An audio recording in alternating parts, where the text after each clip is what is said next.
Hi, my name is Chris Natali, and welcome to Pop Culture Junkies. Today's topic is comic books and the media inspired by them, specifically Gotham and the Cape Crusader Batman. I have two experts with me tonight, Nick Benny and Krista Frankowitz. We'll be talking about Batman's portrayal in the comic world, as well as the show inspired by it, Gotham. There will be major spoilers ahead, so consider yourself warned. Gotham is currently on its second season, and the character still continues to be relevant in pop culture today through 75 years of comic books, movies, and television shows. Krista and Nick, what were your feelings towards Fox when you found out that they were producing a show called Gotham? So I was nervous initially when they first announced it, but as production went on and as set pictures came out and spoilers were leaked, I got more and more excited for it, and then when it finally was released, I was actually really in love with the show. And Nick? When I heard Fox had acquired the rights to do a Gotham, like a Batman show, I was a little concerned because Fox's records with movies, superhero movies, are not that great. So I was worried that they might find a way to screw it up and kind of ruin Batman and Gotham for a younger audience. And so I was a little hesitant at first about the whole idea. How do you feel about them trying to portray Batman's world through the eyes of Jim Gordon? I thought it was really unique and very novel idea. I really enjoyed that concept of doing it through Jim Gordon's eyes and having a younger version of Bruce Wayne. I mean, the whole story wasn't told exactly through Jim's eyes, as we see points of view from Fish Mooney, from Don Murray, from Don Falcone, from the Penguin before he was the Penguin. But the whole idea, the general idea of doing it not really focused entirely on Bruce Wayne was a really great idea, and I feel like Fox pulled it off really well. Nick, what do you think? I believe that the idea of them having Jim Gordon as sort of the narrator of this TV show was a really good idea, because there was a short-lived comic book series called Gotham City Police Department, or GCPD, that DC had released a few years back, and that was pretty much the same idea. They had told the story of, you know, Jim Gordon's perspective on crime and what he felt about the Batman, and I thought it was a unique twist. But to see Gordon's transformation from this cop to the lieutenant to the final commissioner would be a great way to see it, and I think it was pretty cool. So during the first season of Gotham, what was your guys' biggest surprise? What did you look for? What did you not care for? I mean, every episode had something new and something shocking in it. Specifically, their season finale, when Don Maroney was killed, I was sitting there with my jaw dropped for probably about 10 minutes, like, did that just happen?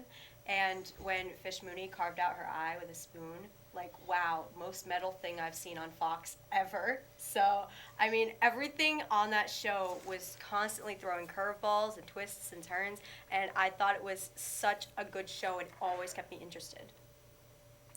I actually never finished season 1 of Gotham. I felt that the whole idea of Bruce Wayne being so young, and then as soon as his parents died, making that decision that I got to become something bigger than myself. I got to be Gotham's protector. I got to avenge them. I think that happened too soon. I think they should have waited a little bit to introduce that idea, because in the comic books, that's never what happens. I know you read comics as well, and Benny, I know you amassed a collection. Do you guys think they stayed close to the source material, or do you think they just kind of did their own thing? For the most part, in general, they did a good job of showing how terrible Gotham really is as a place, and how corrupt it is, and how poor it is, and just all these horrible things that happen there, run by gangs and mafias. And I feel like that was done so well, and was very close to the scummy Gotham that we know in the comics. Honestly, the one character they actually got right in the show is not even a character. It's the city itself. I feel like they really got the heart or the essence of Gotham, what Gotham City is. Nick, what did you think about just how they did the show? I have to agree with you that they got Gotham right. And in an interview that Scott Snyder recently did at the New York Comic Con, he said that one of the most important characters in the comic is Gotham itself. He said that, in order to portray Gotham the right way, no matter how much good you do, no matter how hard you try, the city itself is always there to just knock you down and push you down and say, you can't be this, you can't be good, you just can't do anything. What are your guys' thoughts on them bringing the Court of Owls? Scott, you were just talking about Scott Snyder, and his first volume of the Batman for New 52, DC's New 52, was the Court of Owls storyline, and the second one was like City of Owls.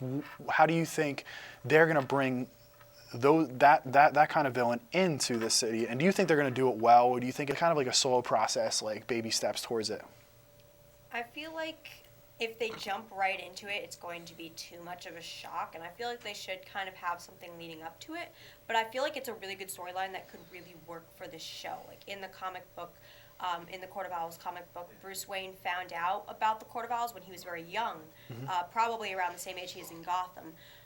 So it would work, and I feel like it would especially work because the society has been around for hundreds of years at this point, and it's something so ancient and something so evil that it could definitely work as this underground sort of society that no one really knows much about, and Bruce Wayne accidentally stumbles across. And I feel like if they play their cards right, Gotham can really do well with this storyline.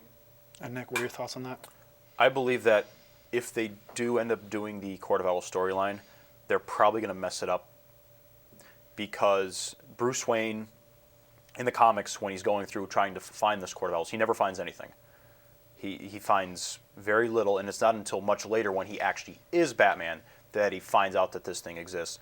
But there is a way they can do it where they just introduce like key figures in Gotham and say, oh, they belong to the society, that kind of sort of thing.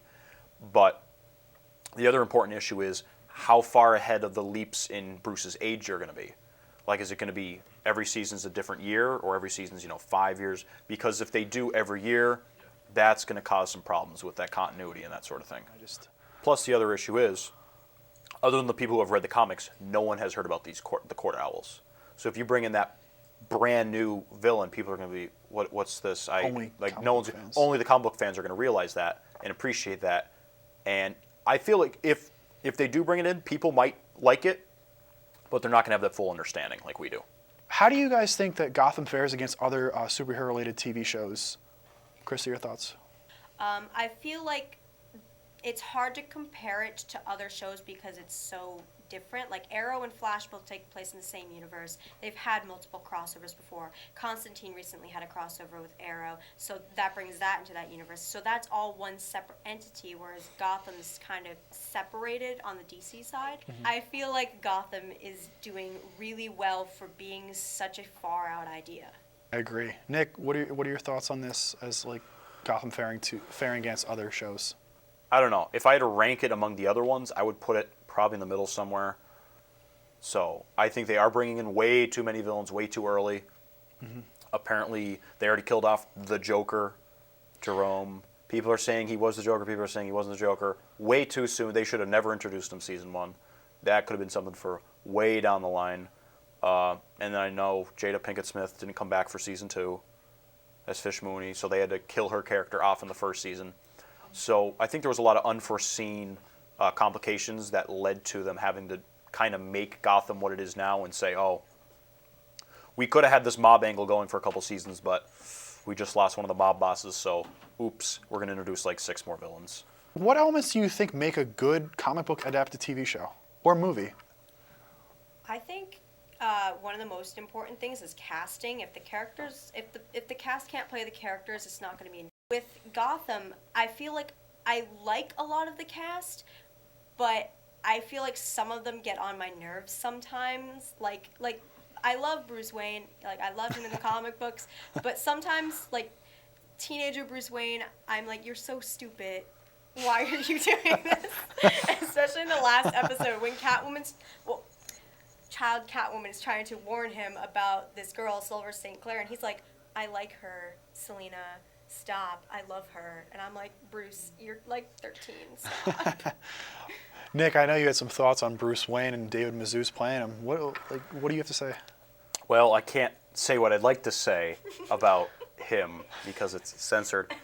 But I'm not a fan of young Bruce Wayne. I think he's too much of a sissy, I'd say.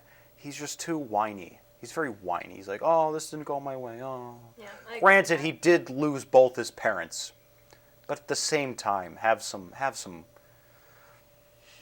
Come on, man. I'm Kristen Talley for Pop Culture Junkies. Thank you for watching. Have a good night. Bye.